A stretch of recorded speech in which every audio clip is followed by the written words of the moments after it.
on that bench seat behind the pilots. Then when it came time to do the bombing run, he would crawl out through that tunnel and take his position behind the bomb site, which was just behind this window. And then when the bombing run was over, he'd go back and sit down. This is So difficult. a B-25 over here. It is painted to look exactly like one of the 16 aircraft that bombed Japan shortly after the attack on Pearl Harbor. There were 16 of them on a United States Navy aircraft carrier. They selected the B-25 for a couple of reasons, and one of them is the wingspan was short enough to where they could have 2 rows of them on the flight deck of the aircraft carrier, and they would still be able to take off from the aircraft. Anything with a longer wingspan, they couldn't have had 2 rows. This aircraft still has its top turret, but it is a museum aircraft. They didn't want to remove it because something might happen to it, so they simply covered it up. Those gun barrels sticking out of the tail are actually broom handles painted black. The aircraft had no defensive armament because what they needed was to make the aircraft as light as they possibly could. But they stuck those broom handles on the back just to give enemy fighters something to think about. Now if you look at this diagram on the floor over here, there is a saying in the military that no plan survives first contact with the enemy. And believe me, that is true. They were supposed to go to that 250-mile circle, launch the aircraft, fly to 5 different targets in Japan and bomb them, and then fly to a base in China where they would turn the aircraft over to the Chinese Air Force and be flown by the Flying Tigers. At 500 miles, they encountered a fleet of Japanese fishing trawlers, and one of them had a radio. They got off a radio mission before one of our destroyers blew it out of the water. They had to assume that that was a warning message to Tokyo, and therefore the Japanese would know that they were out there. Well, as it turned out, the same thing happened to that message as to the message that arrived in Pearl Harbor 2 hours before the Japanese attacked. The people who needed to see it never got it. Same thing happened to them, so I guess tit for tat. Anyway, they flew and bombed their targets. They hit their targets, flying at 1,500 feet. Now, not a single aircraft landed in China. They either ditched in the ocean just off the Chinese coast, or they crash landed on the Chinese mainland, but in Japanese-held territory. That's because even with additional fuel cans that they took with them, they encountered some headwinds and they simply didn't have enough gas to get to Chu-Chao. One of the crews drowned, a couple of other crew members drowned. Some people were killed in the crash landings.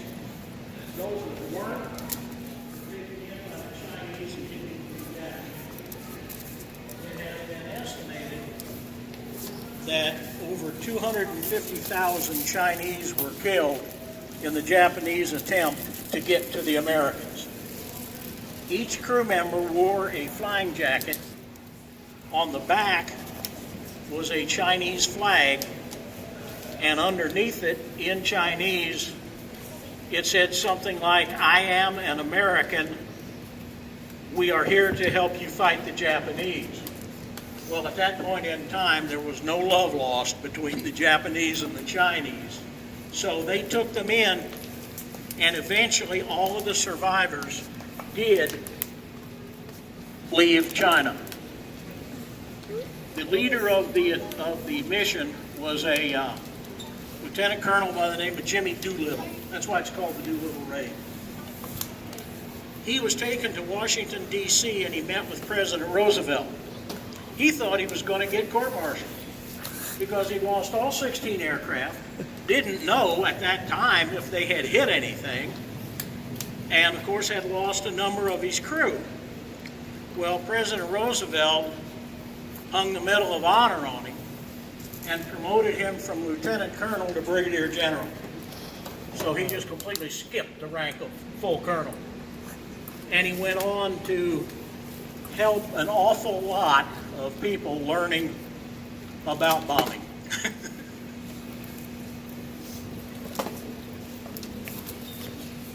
We had, at the time, a very, very, very good bomb sniper, or high altitude bomb.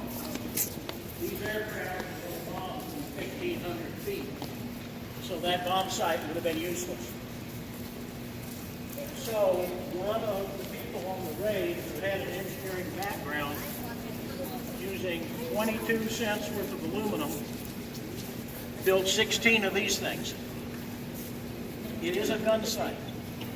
It has a notch at the back, it has a blade in the front, and those angle lines on the side, you would set that gun sight according to the altitude and speed of the aircraft.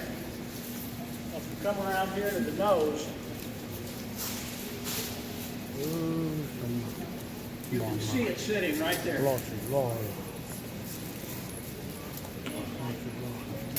Now, the bombardier had two instruments in front of him.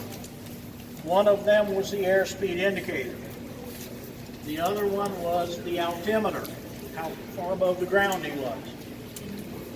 He had available to him the world's very first radio altimeter.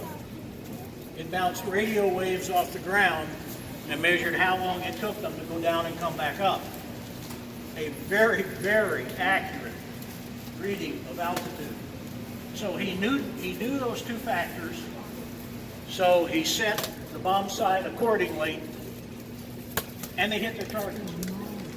What you have to remember about bombing, if you've got an airplane that's going 200 miles an hour and it drops a bomb, initially that bomb is still going 200 miles an hour. And then of course it slows down pretty quickly. So you don't wait until you're right over the target to drop the bombs. You have to drop them before you get there. And that is what that little piece of aluminum helped the pilots do, or the bombardiers do. And they hit their targets. Now, the amount of damage they did, carrying 3 500-pound bombs each, in bombing terms, wasn't a heck of a lot. But the Japanese had been told that Japan could not be attacked. Well, we just showed them that they were wrong. And it changed the way the Japanese fought the war from that day forward, to our advantage. Now, I said that the B-17 was a World War II heavy bomber. Well, this aircraft you see here was actually, the design of this aircraft was actually started in 1940, when we thought that the Germans might wind up occupying England. Well, the British won the Battle of Britain, and so we had those airfields available.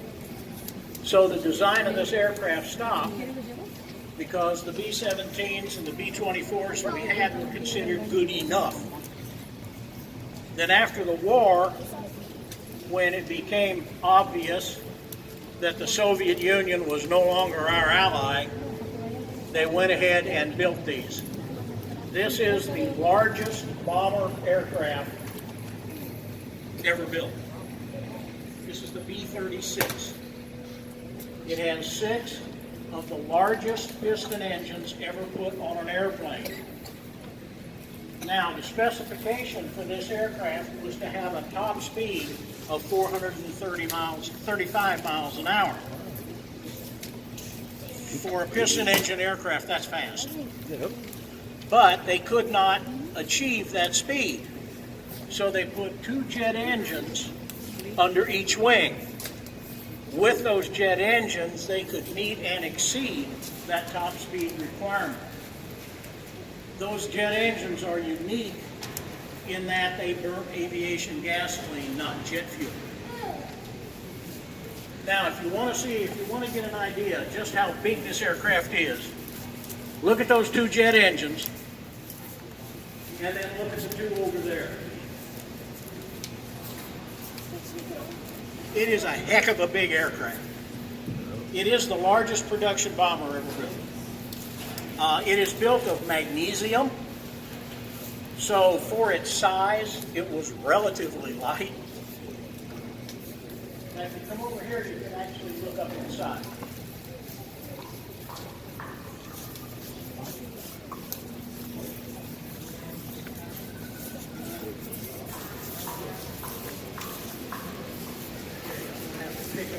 I'm going to have to pick up the speed on this.